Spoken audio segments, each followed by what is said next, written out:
ശാസ്ത്ര സാങ്കേതിക വിദ്യകളുടെ ഓരോ വികാസവും പരിണാമവും വിജ്ഞാനത്തിൻ്റെ ഓരോ രംഗപ്രവേശവും കർമ്മ നൈപുണിയെ ഉച്ചാടനം ചെയ്തുകൊണ്ടിരിക്കുന്നതാണ് നാം കാണുന്നത്. ആധുനിക പുരോഗതി എന്നത് തന്നെ ആലസ്യത്തിന് വേണ്ടി ഉണ്ടാക്കിയിട്ടുള്ളതാണ്. കർമ്മം എന്താണെന്നും കർമ്മം എങ്ങനെയെന്നും കർമ്മത്തിന് ഫലമെങ്ങനെയെന്നും കർമ്മത്തിലെ അധികാരം എന്തെന്നും ഫലത്തിലെ അധികാരം എന്തെന്നുമൊക്കെ അത്യന്ത ആധുനിക സാഹചര്യങ്ങളിൽ പോലും ഇനിയും ബുദ്ധിജീവികൾ നിർവചിച്ചു കഴിഞ്ഞിട്ടില്ല. മഹാഭാരത യുദ്ധത്തെ കാണുമ്പോൾ രണ്ട് രാജ്യങ്ങൾ തമ്മിലുള്ള യുദ്ധം, അധികാരത്തിനു വേണ്ടിയുള്ള യുദ്ധം, ധനാഭിലാഷത്തിനുള്ള യുദ്ധം, സ്ത്രീകാമനയ്ക്കുള്ള യുദ്ധം, ഈ ദൃഷ്ടികോണങ്ങളിലൊക്കെ ദൃഷ്ടമായ ഉദാഹരണങ്ങൾ വെച്ചുകൊണ്ട് സമർത്ഥിക്കാം. വേണ്ടത്ര തെളിവുകളുമുണ്ട്.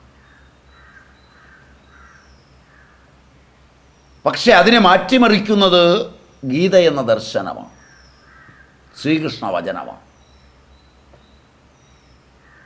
ഈ വചനമില്ലായിരുന്നു എങ്കിൽ മഹാഭാരത യുദ്ധത്തെ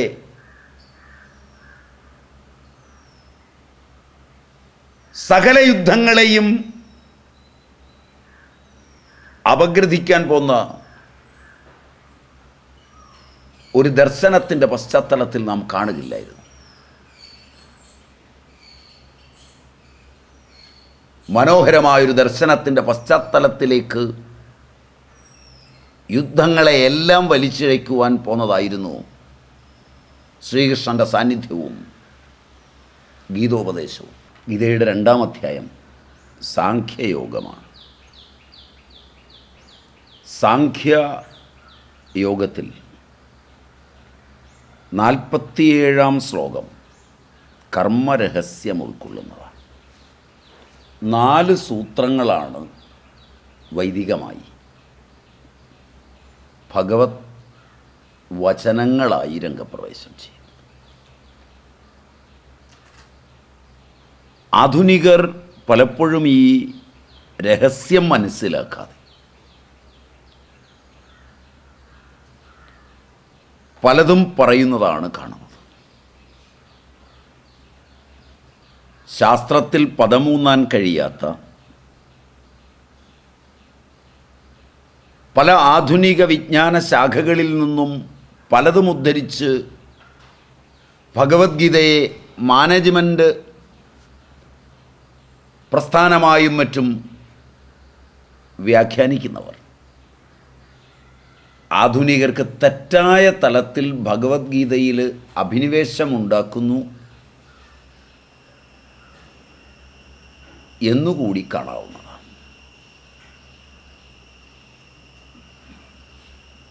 രഹസ്യമറിയണമെങ്കിൽ അല്പം ബലം ആവശ്യമാണ്. ശാസ്ത്രവും ശാസ്ത്രരഹസ്യവും ശാസ്ത്രവേത്താക്കളിൽ നിന്ന് അറിയുന്നതിന് പ്രയത്നിക്കുന്നതാണ് അബലം. ബലാത്കാരപൂർവം പഠിക്കണം.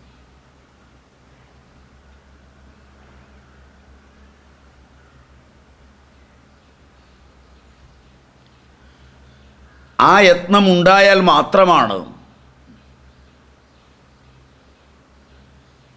ഇത് മനസ്സിലാവുക.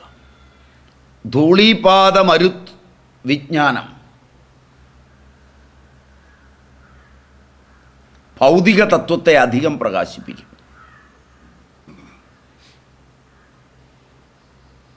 എന്നാൽ ഇതിനർത്ഥം എല്ലാ വിഷയങ്ങളിലും അധികം ബുദ്ധിമാനാവുക എന്നല്ല. ബുദ്ധി അതാണ്. അതിൻ്റെ വിനിയോഗം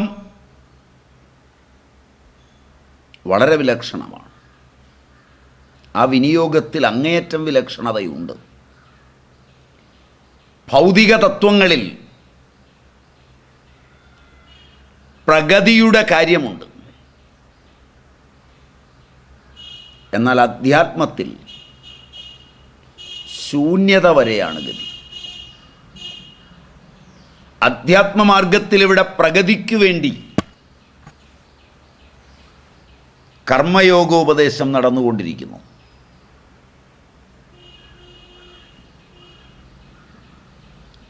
പക്ഷെ പലപ്പോഴും ഗീതയെയും ഗീതാതത്വത്തെയും പുച്ഛിക്കുന്നതിന് പോലും ആധുനിക വക്താക്കളുടെ വ്യാഖ്യാനങ്ങൾ സഹായകമായിട്ടുണ്ട്.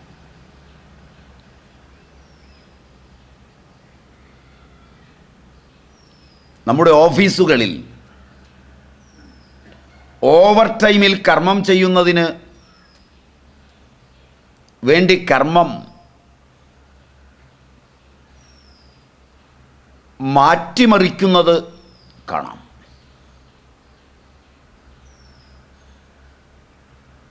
പലപ്പോഴും നമ്മളുടെ ഓഫീസുകളിൽ കാണുന്നൊരു പ്രത്യേകത, കർമ്മത്തിന് നിശ്ചയിച്ചിട്ടുള്ള വേളകളിൽ കർമ്മം ചെയ്യുവാൻ ഇഷ്ടമല്ലാത്ത ആളുകൾ ഓവർ ടൈമിൽ കർമ്മം ചെയ്യാൻ അധികം ഇഷ്ടപ്പെടുന്നത് കാണാം. ഇതിന് കാരണം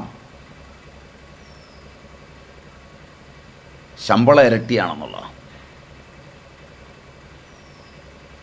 ഇതിനെയൊക്കെ അവലംബിച്ച് ആധുനികത പലതരത്തിലുള്ള ആനുകൂല്യങ്ങളാണ് കർമ്മത്തിൻ്റെ അടിസ്ഥാനമെന്ന് തെറ്റിദ്ധരിക്കുകയും ചെയ്യുന്നുണ്ട്. ഓവർ ടൈം ആഗ്രഹിക്കുന്നവർ അതിനുവേണ്ടി ശരിയായ സമയത്തുള്ള കർമ്മത്തെ പതുക്കെ പതുക്കെ ചെയ്യുന്നു.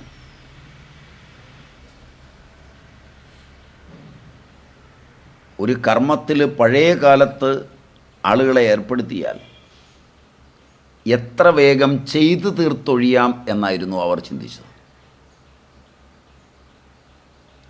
ഇന്ന് എത്ര പതുക്കെ ചെയ്ത് എത്ര ദിവസത്തേക്ക് അതും ചെയ്തുകൊണ്ടിരിക്കാം എന്നാണ് ചിന്തിക്കുന്നത്.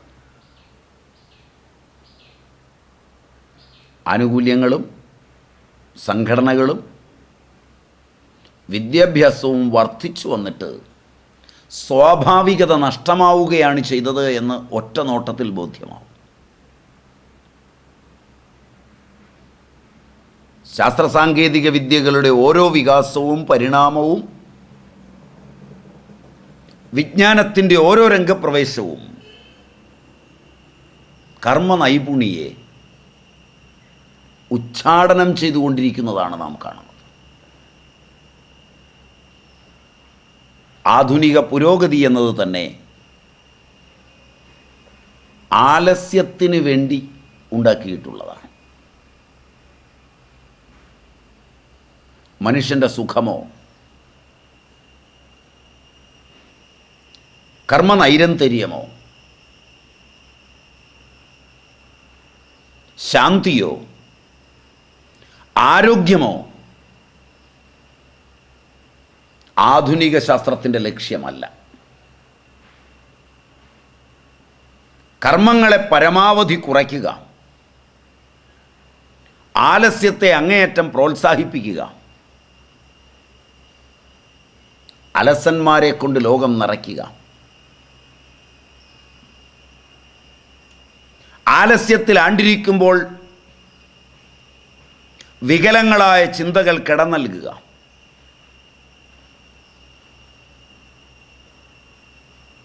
സാഹിത്യവും കലയും എല്ലാം ആധുനികമായി ആലസ്യമുള്ളവൻ ആസ്വാദനത്തിന് പര്യാപ്തമായ ഹിംസയും സ്ഥേയവും അന്യഥാ കാമവും കൊണ്ട് നിറയ്ക്കുക.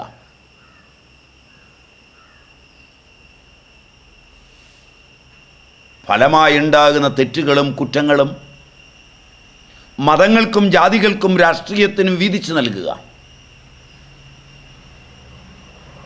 അവയെ കുറ്റം പറഞ്ഞുകൊണ്ട് ആഗ്രഹവും ആലസ്യവും വേണ്ട തെറ്റുകാരായ വ്യക്തികളെ ന്യായീകരിക്കുക.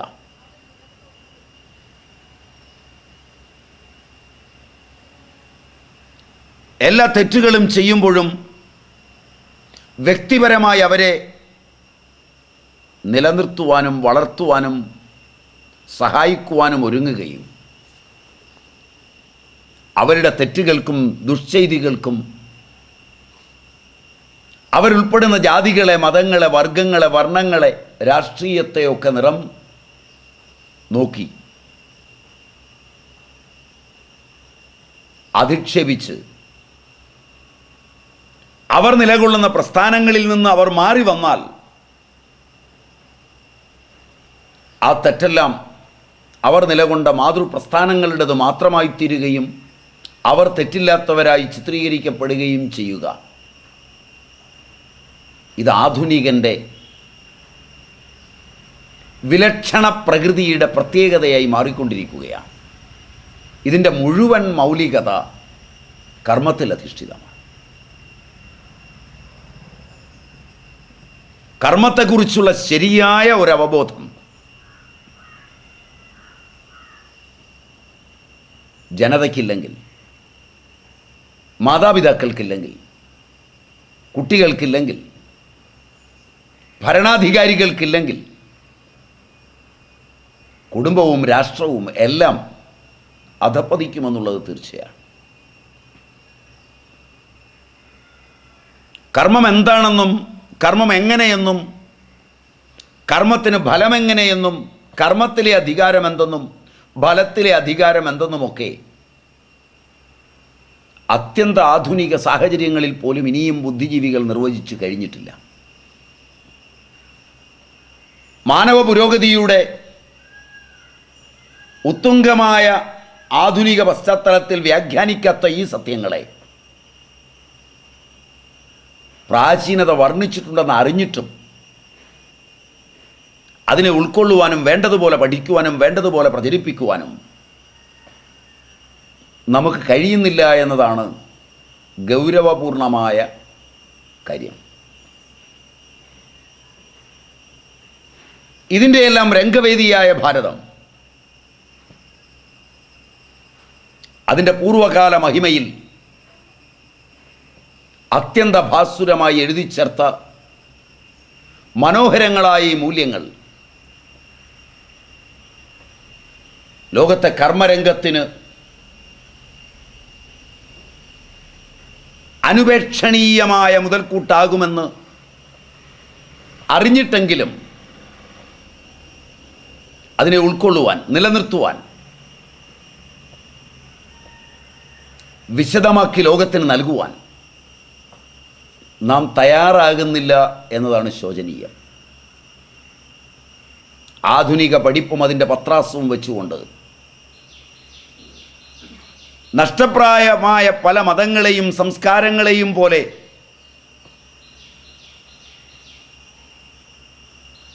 ഏതോ പ്രാചീനമായ അന്ധവിശ്വാസത്തോടുള്ള പ്രതിബദ്ധത എന്ന വണ്ണം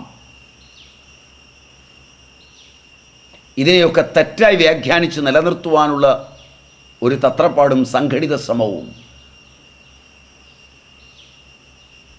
അതിന് തത്രപ്പെടുന്നവർ തന്നെ ആധുനിക വിജ്ഞാന ശാഖകളിൽ കൂടുതൽ തൽപരരും അതിൻ്റെ വെളിച്ചത്തിൽ ഇതിനെ വ്യാഖ്യാനിക്കുവാനും ശ്രമിക്കുന്നവരും കൂടിയാകുമ്പോൾ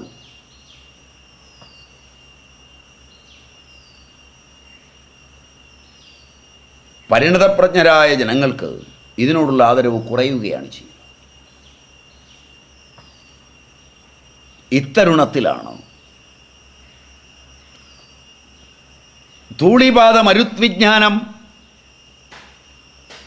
ഭൗതിക ശാസ്ത്രത്തെയാണ് കൂടുതൽ പ്രകീർത്തിക്കുന്നതും പ്രകാശിപ്പിക്കുന്നതും എന്നറിഞ്ഞ് ബുദ്ധിയെ വിലക്ഷണമാക്കാതെ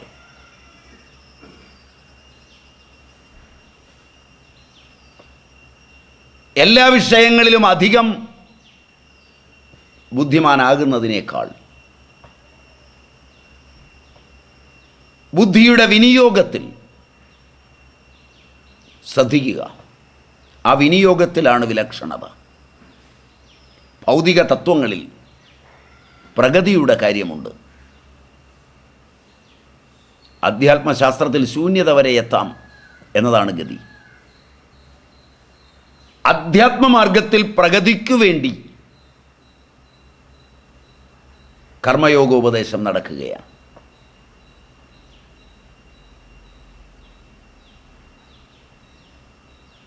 അതുകൊണ്ടാണ് നാം ഓവർ ടൈമിനെയും മറ്റും ഉദാഹരണം പറഞ്ഞത്. ഓഫീസ് ടൈമിൽ ഓവർ ടൈമിന് വേണ്ടി കർമ്മം ചെയ്യാതിരിക്കുക,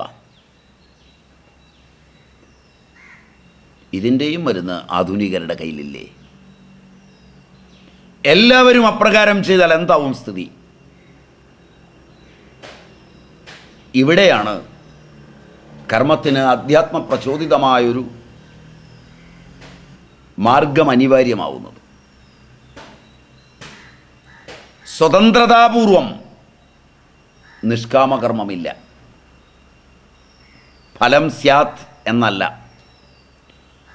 ഫലം മേ സ്യാത് എന്നായി. അതിൻ്റെ പരിണാമം വഞ്ചി തിരുനക്കര തന്നെ എന്നായി. തുഴഞ്ഞാലും നീങ്ങില്ലെന്ന്, കെട്ടിയിട്ട വള്ളം തുഴയുക. ഇതിന് കൂടുതൽ ആവശ്യമില്ല ചിന്ത. എന്തുകൊണ്ടെന്നാൽ ഇത് സർവ്വജന വിദിതമാണ്. ഇതറിയാത്ത ആരുമില്ല. അതുകൊണ്ട് അത് വ്യാഖ്യാനിച്ച് നമ്മുടെ സമയം കളയേണ്ടതില്ല. ഏത് ഓഫീസിൽ ചെന്നാലും ഏത് വീട്ടിൽ ചെന്നാലും ഇത്തരക്കാരെ ഇന്ന് കാണാം. ഇട്ടിരിക്കുന്ന കോട്ടും സൂട്ടും ബ്യൂട്ടി പാർലറിൽ നിന്ന് അണിഞ്ഞു വന്നിരിക്കുന്ന വേഷവിധാനങ്ങളും കണ്ടാലറിയാം ഒരു കോശത്തെ പോലും പണിയെടുപ്പിക്കാൻ പര്യാപ്തമല്ലെന്ന്. ആകെ ചെയ്ത് നശിക്കാവുന്ന ഒരേ ഒരു പണി ഹിംസയും സ്ഥയവും അന്യഥാകാമവുമാണെന്ന്. ഈ നിലയിലേക്ക് കാര്യങ്ങൾ എത്തിയിരിക്കുന്നു. ഈ ഒരു അധ്യാത്മ ഉപദേശം, കർമ്മയോഗ മാർഗജ്ഞാനം ആരാണ് കേൾക്കുക? ആരെയാണ് കേൾപ്പിക്കുക? അവരുടെ ജീവിതം എങ്ങനെ? ഇതും ചിന്തനീയമാണ്. ഭഗവാനോട് ഈ കർമ്മയോഗ ഉപദേശത്തിൻ്റെ പരിണാമം അർജുനൻ അവസാനം പറയുന്നുണ്ട്. അർജുനൻ്റെ വാക്കുകളിൽ നഷ്ടോ മോഹ സ്മൃതിർലബ്ധ്വ ത്വത്പ്രസാദാന്മയാച്യുത സ്ഥിതോസ്മി ഗതസന്ദേഹ കരിഷ്യേ വചനം തവ. അർജുനൻ പ്രതിജ്ഞയെടുത്തു, കരിഷ്യേ വചനം തവ. ഇത് കഴിഞ്ഞാണ് മഹാഭാരത യുദ്ധമുണ്ടായത്. മഹാഭാരതത്തിൻ്റെ നാമം അത്രയധികം പ്രസിദ്ധമാണ്. ആ സമയത്തു തന്നെ പ്രസിദ്ധമായിരുന്നു. മറിച്ച് അതിനെപ്പറ്റി അനേകം ചൊല്ലുകൾ തന്നെ പ്രസിദ്ധമായി. എവിടെയെങ്കിലും വീടുകളിൽ കലഹമുണ്ടായാൽ പറയാൻ തുടങ്ങി അവിടെ മഹാഭാരതം നടക്കുന്നുവെന്ന്. ആ യുദ്ധത്തിൽ 5 പാണ്ഡവരും 100 കൗരവരും മുഖ്യപക്ഷവും പ്രതിപക്ഷവുമായിരുന്നു. പാണ്ഡവന്മാർ 5 പേരുണ്ടായിരുന്നിട്ടും കൂടി മഹാഭാരതത്തിൻ്റെ നായകനാകട്ടെ അർജുനൻ തന്നെയായിരുന്നു. കൗരവരെ അർജുനൻ പരാജയപ്പെടുത്തി ഭയാനകമായ യുദ്ധം ചെയ്തു. അതാകട്ടെ ഫലത്തിൽ അവസാനിച്ചു. കർമ്മണ്യേവാധികാരസ്ഥേ ഈ സൂത്രത്തെ പൂർത്തീകരിച്ച് കരിഷ്യേ വചനം തവ എന്നതിലെ തവയുടെ ഒരംശത്തെ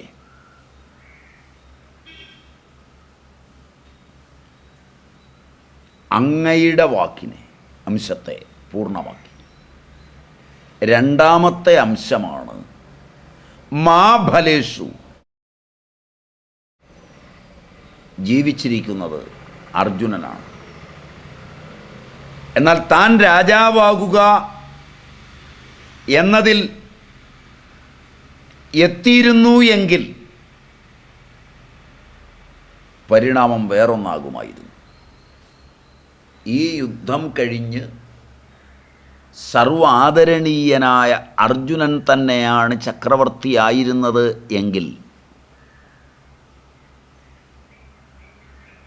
ഇതിൻ്റെ പരിണാമം മറ്റൊന്നാകുമായിരുന്നു.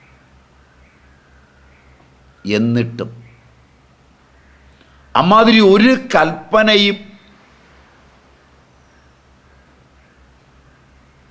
പെട്ടെന്ന് മനസ്സിൽ പോലും വന്നില്ല. എന്നാൽ സ്വാർത്ഥിയായ ദുര്യോധനൻ്റെ ഉദാഹരണം പ്രത്യക്ഷമാണ്. ഫലം മേ സ്യാത്. മഹാഭാരത യുദ്ധത്തെ കാണുമ്പോൾ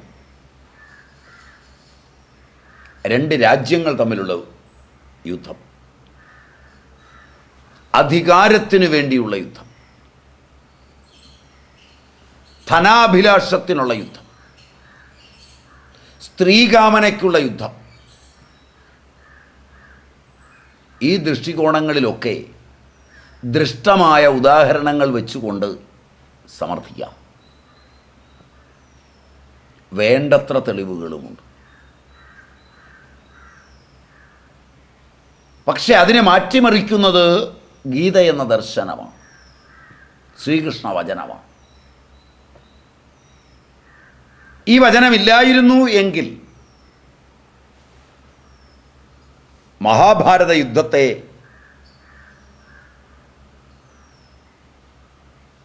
സകല യുദ്ധങ്ങളെയും അപഗ്രഥിക്കാൻ പോന്ന ഒരു ദർശനത്തിൻ്റെ പശ്ചാത്തലത്തിൽ നാം കാണുകയില്ലായിരുന്നു. മനോഹരമായൊരു ദർശനത്തിൻ്റെ പശ്ചാത്തലത്തിലേക്ക് യുദ്ധങ്ങളെ എല്ലാം വലിച്ചിഴയ്ക്കുവാൻ പോന്നതായിരുന്നു ശ്രീകൃഷ്ണൻ്റെ സാന്നിധ്യവും ഗീതോപദേശവും.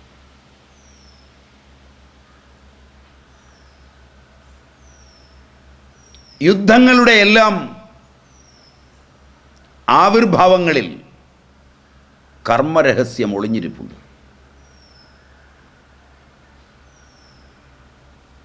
ലോകം യുദ്ധമില്ലാതെയും ശാന്തമായും സുന്ദരമായും നൈസർഗികതയോടെ ഒഴുകുന്നത് ഫലം സ്യാത് എന്നറിയുമ്പോഴും ഫലം മേ സ്യാത് എന്ന് നിർബന്ധിക്കാതിരിക്കുമ്പോഴാണ്. രാജാധികാരമോ ജനാധിപത്യമോ കമ്മ്യൂണിസമോ സോഷ്യലിസമോ ഒന്നുമല്ല ദർശനത്തിൻ്റെ അടിത്തറ. സോഷ്യലിസ്റ്റിൻ്റെയും കമ്മ്യൂണിസ്റ്റിൻ്റെയും ഗാന്ധിയിസ്റ്റിൻ്റെയും ക്യാപിറ്റലിസ്റ്റിൻ്റെയും ഒക്കെ മനസ്സിൽ മനോഭാവത്തിൽ ഫലം മേ സ്യാത് എന്നുണ്ടെങ്കിൽ ഇസങ്ങൾ ഏതു പറഞ്ഞാലും യുദ്ധങ്ങളുണ്ടാവും.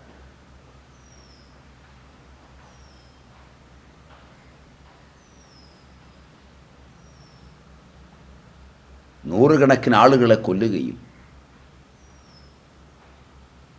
ആയിരക്കണക്കിന് കുഞ്ഞുങ്ങളെ അനാഥരാക്കുകയും ലക്ഷോപലക്ഷം വിധവകളെ സൃഷ്ടിക്കുകയും ചെയ്യുന്നതിൽ ഏത് ഇസമാണ് മാറി നിന്നിട്ടുള്ളത്?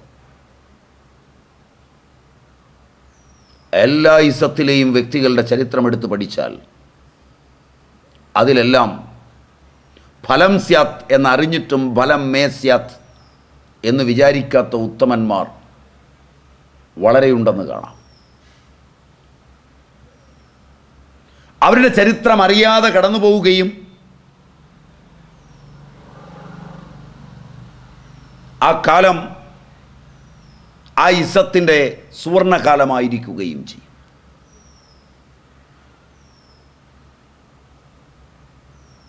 ധനവും പ്രൗഢിയും അധികാരപ്രമത്തതയും വളരുന്ന നാളുകളിൽ എല്ലാ ഇസങ്ങളിലും ഫലം മേ സ്യാത് എന്ന നിർബന്ധമുള്ള വ്യക്തികൾ കടന്നുകൂടും. ഏതിസത്തെയും ദുഷിപ്പിച്ചുകൊണ്ട് യുദ്ധങ്ങളുമുണ്ട്. ഫലം മേ സ്യാത് എന്ന അടിത്തറയിൽ ദുര്യോധനനിൽ ഉയിർ കൊണ്ടതാണ് ഈ യുദ്ധം. നമുക്കിത് പ്രത്യക്ഷമാണ്. അർജുനനാകട്ടെ തൻ്റെ ജയത്തിൻ്റെ ഫലം തൻ്റെ അടുത്ത് വച്ചില്ല. ഫലം ധർമ്മത്തിന് നൽകി, ഫലം ജനതയ്ക്ക് നൽകി, ഫലം യുധിഷ്ഠിരന് നൽകി. എന്നിട്ട് തനിക്ക് സേവ ചെയ്യാനാണ് അധികാരമെന്ന്, രാജ്യത്തിൻ്റെ അധികാരമില്ലെന്ന് ഉച്ചസ്ഥരം ഉദ്ഘോഷിക്കുകയും ചെയ്തു.